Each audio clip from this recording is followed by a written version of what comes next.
Congratulations on your run through March so far. We'll ask you to open things up with an opening statement, then we'll begin with some questions.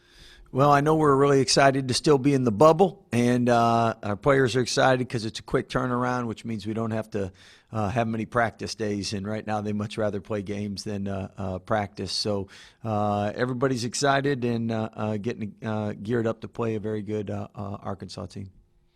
Thank you, Coach Drew. We'll now take some questions. First, John Werner from the Waco Tribune. John Werner, Waco Tribune Herald. Scott, what impresses you about Arkansas? It looks like they have pretty good balance all the way around. Well, first is a team that plays extremely hard, very athletic. Muss has done a great job with them. 12-1 in their last 13 games, so basically the hottest team in the country besides Gonzaga. So you're playing a team that has a lot of momentum, a lot of confidence, and they really get after you. It doesn't matter if you're up, you're down. They're never out of it with their athleticism and toughness. Coach, we're going to move to a question for Kendall from the Daily Bears.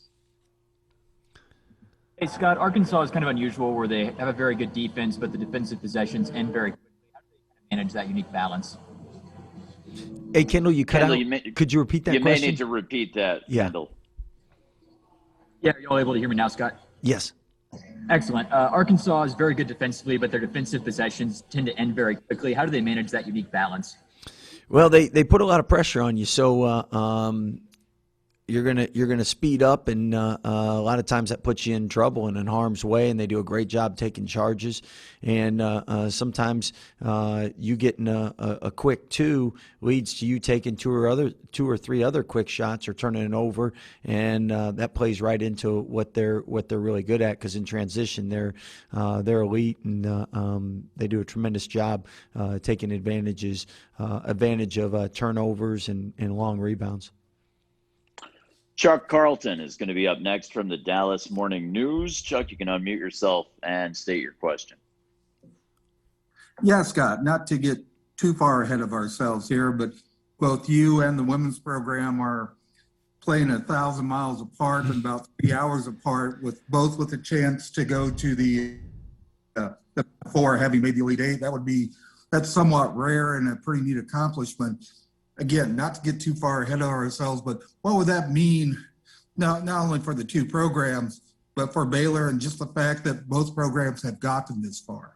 Well, I think it says a lot about Mac Rhodes, our AD, and our athletic administration, and President Livingstone, and the support they give our programs. And then also our programs are really close. And we got 17 sports. I believe 14 were ranked in the top 25. Everybody kind of feeds off of each other, encourages one another, supports one another. And then when you see other programs being successful, it makes you want to be more successful. And with the parity in college basketball, to have two programs both in the Elite Eight, that doesn't happen often, and it's just a great accomplishment again. And hats off to our administration for allowing us to be successful.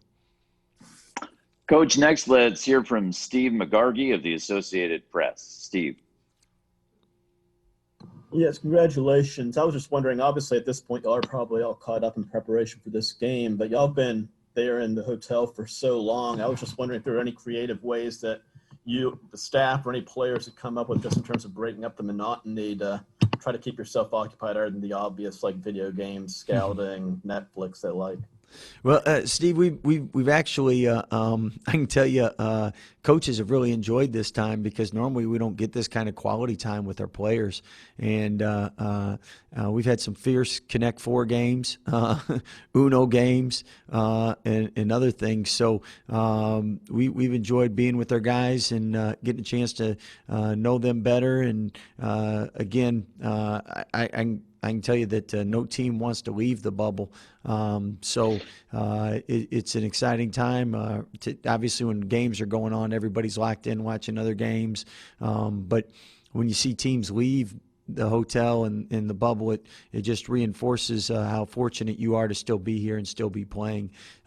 So again, this will be one season that I'll always remember, just because you've never had this type of opportunity to spend this kind of quality time with your guys, and I think we've all grown a lot closer because of it. Next question will be from Bob Holt of the Arkansas Democrat. Hey, Coach, how you doing? So who you cheering for, Bob? I'm here for a fast game with a 9 o'clock football. I'll tell you what, if you guys could move the game earlier, I'd really appreciate it. Hey, I'd second that, just so you know, Bob. when you got little kids that go to school and you get used to getting up early, it's hard staying up late now. And no overtime. Hey, you guys have been turning people over pretty well all year. I know you're right there at the top. But in these NCAA tournament games, you guys have been crushing everybody in points off turnovers. What's been the key to that? And how big a part is that for your game? And, how do you think that could play into this game?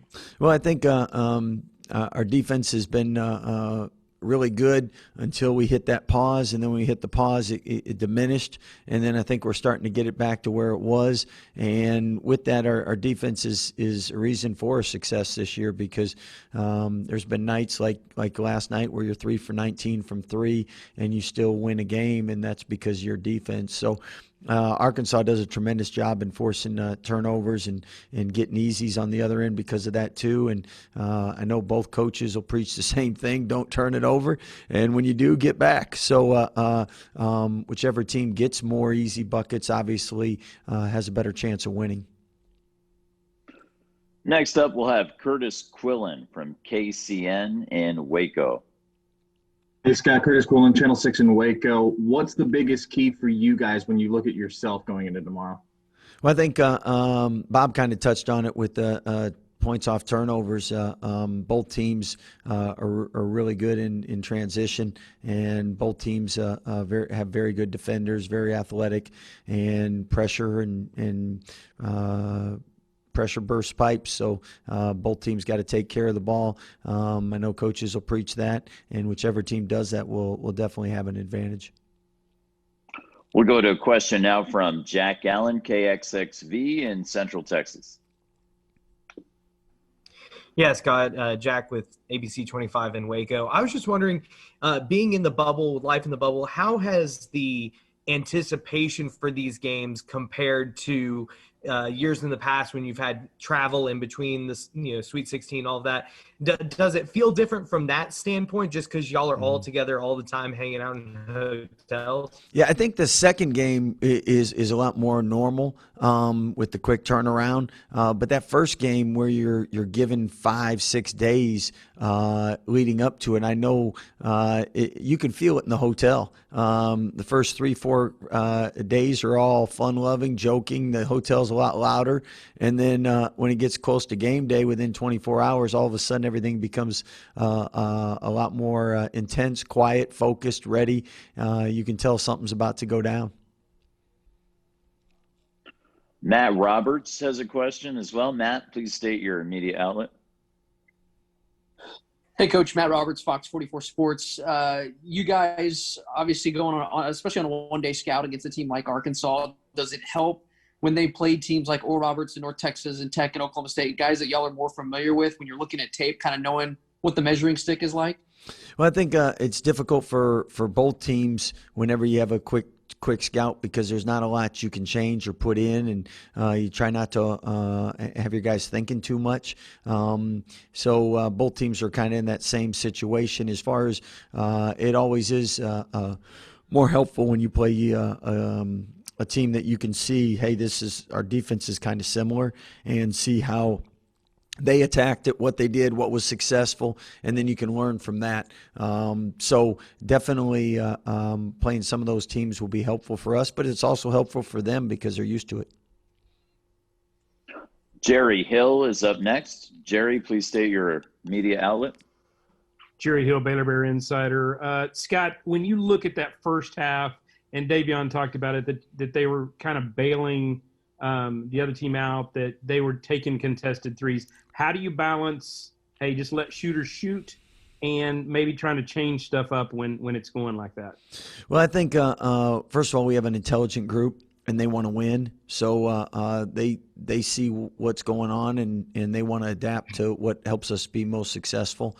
I think at the same time, when you're a great shooter, normally every time you shoot it, you think it's going in, and if you don't, you're probably not a good shooter. So you want your guys having confidence. You want them taking good shots, but at the same time, I think this is that time of year where you really got to pick and choose and make sure you're getting your best shot and not just a shot.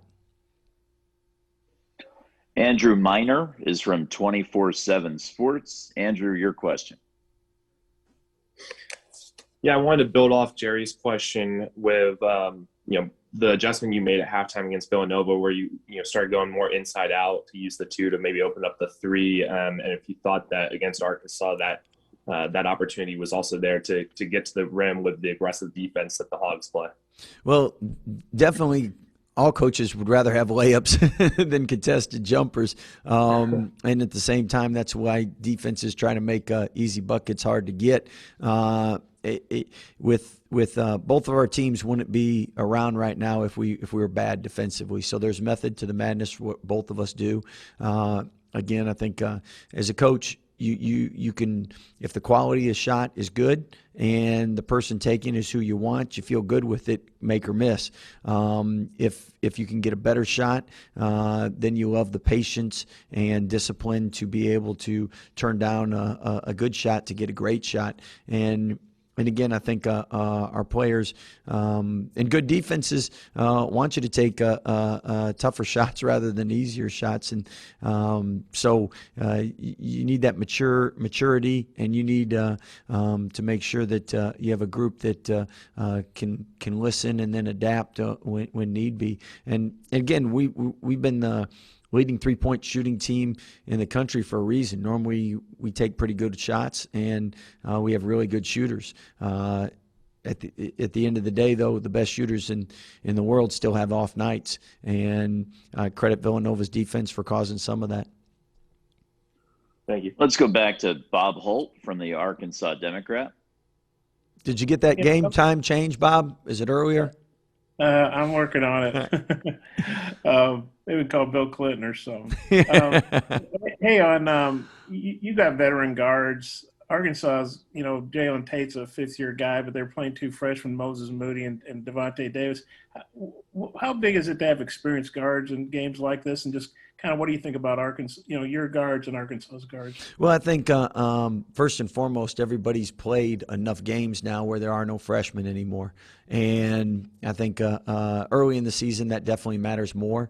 Later in the season, again, credit Coach Musselman getting his guys a lot of minutes and opportunities to where now they have experience, and thus been 12-1 in their last 13 games. With our guys, I know we believe in them, we trust them, we love them, and coaches always tell you rather have an older guard than a younger guard, but at the end of the day, both of our teams have great guards, and if we didn't, we wouldn't be still playing. We have time for 2 more questions. First, we'll go to Curtis Quillen from KCEN in Waco once again.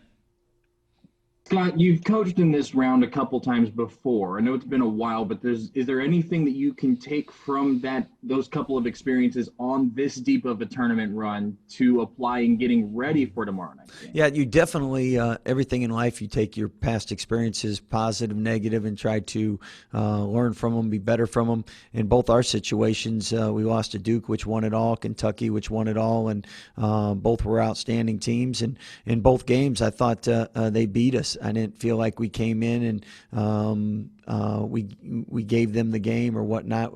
You felt like they earned it. So as a coach, the biggest thing we'll want to do is control what we can control with our guys and make sure we're putting our best foot forward.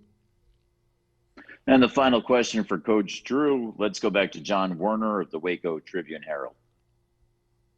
Scott, you mentioned Moses Moody, or Bob did, leading the team in scoring. What do you see from him? A lot of buckets.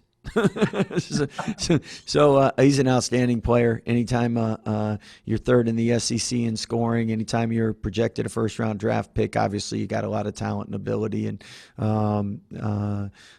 Coach Musselman's done a great job putting him in positions to be successful. And he's a really talented player who can hurt you in a variety of ways.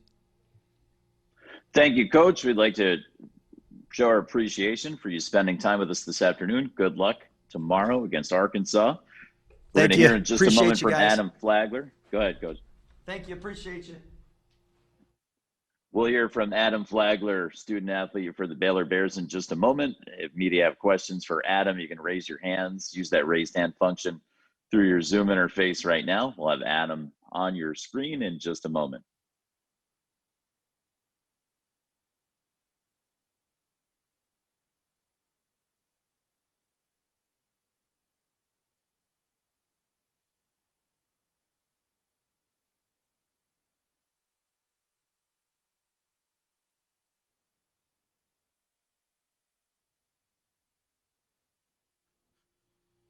We're joined now by Adam Flagler of the Baylor Bears. Adam, congratulations on making it this far so far.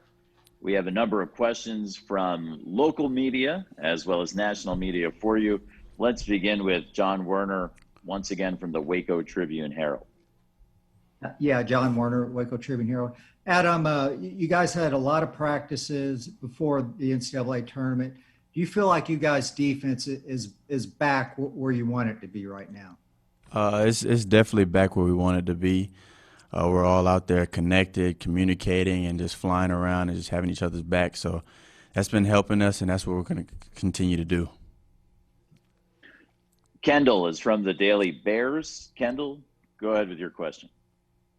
Kendall Cloud, ODB. Adam, you have a 10 o'clock game tomorrow. Does that change anything about your preparation or trying to get on like a different schedule with how late the game is? It's definitely different. We're all adjusting and trying to push things a little bit back, but preparation, the plan that we all have, is still the same, and we're excited. No matter what time we're going to be playing, we're excited, and we're just ready to play. Steve McGargy from the Associated Press is up next. Go ahead, Steve. Yes, I was just wondering, obviously at this point y'all are probably already all excited about the regional final and stuff, but I'm just wondering, y'all been in Indy for a while now, cooped up in your hotels. What have y'all kind of done to occupy the time, avoid going stir crazy, aside from like video games, Netflix, and just preparing for the upcoming games? We just been hanging out with each other. We are a very competitive team on and off the court, so Coach Drew, all the coaches have done a great job of just keeping our competitive juices flowing, and we've been playing Uno. We had an Uno tournament. We had a Connect Four tournament. So we just been competing and enjoying each other's presence. Who won the Uno or Connect Four tournaments? Do you remember? I don't know for sure. When I lose, I can't even focus anymore. I don't even pay attention to that. So I lost, so I can't relay that. I'm sorry. Matt Roberts is up next. Hey, Adam, you guys have faced a couple of teams that Arkansas has played as well. Does it make it easier to evaluate a team on film when they played a team like Oklahoma State or like Texas Tech that y'all have seen a couple times throughout the year? I wouldn't say easier because we've obviously never played them, but we definitely have people that we pay attention to, like you said, Oklahoma State, and it just gives us kind of a better look at things, and we're able to just adjust a little bit more and know a little bit more about the team, but it's still going to be a tough game, and we're excited to take on the challenge. Bob Holt is from the Arkansas Democrat. Adam? Hey, Adam. How Go ahead, you doing? Bob. Hey, Adam. How are you? Bob Holt, Democrat Gazette in Arkansas. You guys have done a really great job, probably all season, but especially of late, of turning people over and turning that into points. I mean, you really crushed teams in the tournament. How big a part of the game is that for you guys, and just what do you think makes you all so good at it? Defense travels. Defense is the thing that we focus most on, and when we have Davion asserting himself out there and being as elite as he is, it just kind of just carries on and allows us to all just have his back and just be all connected out there, and that's what we've been trying to do, and we've been doing good so far. Does he kind of set the tone and you guys feed off him defensively? He definitely sets the tone. He's easily, in my opinion, the best defender out there, and when he's out there guarding 94 feet, we have no choice but to have his back out there. Thanks. Adam, the next question's from Jerry Hill. Jerry Hill, Baylor Bear Insider. Adam, when you guys got down like that, it didn't look like there was any sense of panic. Talk about that, and then maybe what you guys did to kind of turn it around, particularly in the second half. Going into the locker room, we were all just communicating with each other, just staying calm. We have a great group of leaders that are very mature and understanding, and we've been in situations like this, and we know that we're more than capable of turning everything around when we're all connected. So Coach Drew and the other coaches came in with a calm mindset, and we made some adjustments. And once we made those adjustments, we knew that we could go out there and take the lead back. Andrew Miner is up next from 24/7 Sports. Sure, Adam. You guys have played at both Lucas Oil and Hinkle Fieldhouse since you've been in Indy. A couple games at Hinkle and now going back to Lucas Oil. I was just wondering if you could kind of explain some of the differences you felt between playing in between the two, and then how you guys felt going back to Lucas Oil. Personally, I don't see a difference. It's just a blessing being here. We thank God every day for this opportunity. City of Indianapolis has done a great job, and just being able to play back and forth at these amazing venues has been amazing. Sure. Thank you very much. Thank you. If there's a final question for Adam Flagler from Baylor, please use that raised hand function on Zoom. Follow up for Bob Holt from Arkansas. Yeah, Adam, I know it's been a pretty quick scout on Arkansas, but Moses Moody for Arkansas, number 5, he's their leading scorer. He's a freshman, but he doesn't really play like it. Just wondering what your take was on him. He's definitely a really good player, player that we're going to put a lot of emphasis on, but we play a team defense, so as long as we are all connected, we feel like we can stop the team as a collective group, because they have a lot of other guys that can score the ball as well. So as long as we are connected out there, as long as we're paying attention to the scout, I think we'll be able to do what we want to do. And when you guys are really getting after teams and forcing those turnovers and droves, can you kind of feel, I don't know, just like you got the momentum and then maybe there's a little panic on the other side, or you guys just, keep feeding off that? We definitely feel like the momentum changes over time, especially with Davion being at that front end. When he's pressuring the ball the way he does, and we're able to get out in transition, we definitely feel like the momentum's on our side. And as long as we continue to get stop after stop after stop, we know that the game will eventually be in our hands. Thanks. Thank you. Adam, we do have one more question from Jerry Hill. Jerry Hill, Baylor Bear Insider. Adam, since it was a new role for you, talk about just coming off the bench and that, that mindset of coming off the bench, when you hadn't done that before in your career. I don't think. My mindset hasn't changed an awful lot. It's just about coming in there and just try to impact the game the best I can, and just being aggressive out there. We have a great group of guys that all want to play selfless and depend on each other. So as long as I'm out there and starting on the defensive end, providing that energy and being active out there, I know that the offense will come, and we just all love playing with each other. We all love playing selfless, and it's just been a lot more easier than I even expected coming off the bench. And was that an in-the-flow thing the other night, or did you sense that, hey, the team needs me to kind of step up scoring-wise? That's just with being aggressive, trying to be aggressive at that same approach every game. My teammates did a great job of just encouraging me and telling me to just stay aggressive and keep playing my game, and I just try to do that and contribute as much as I could. We want to thank Adam Flagler for joining us today and representing Baylor. Best of luck tomorrow against Arkansas. Thanks for taking the time out to answer all these questions, and good luck at practice. Thank you. Thank you. Creighton post game is up next for interested media. We want to thank everybody for joining.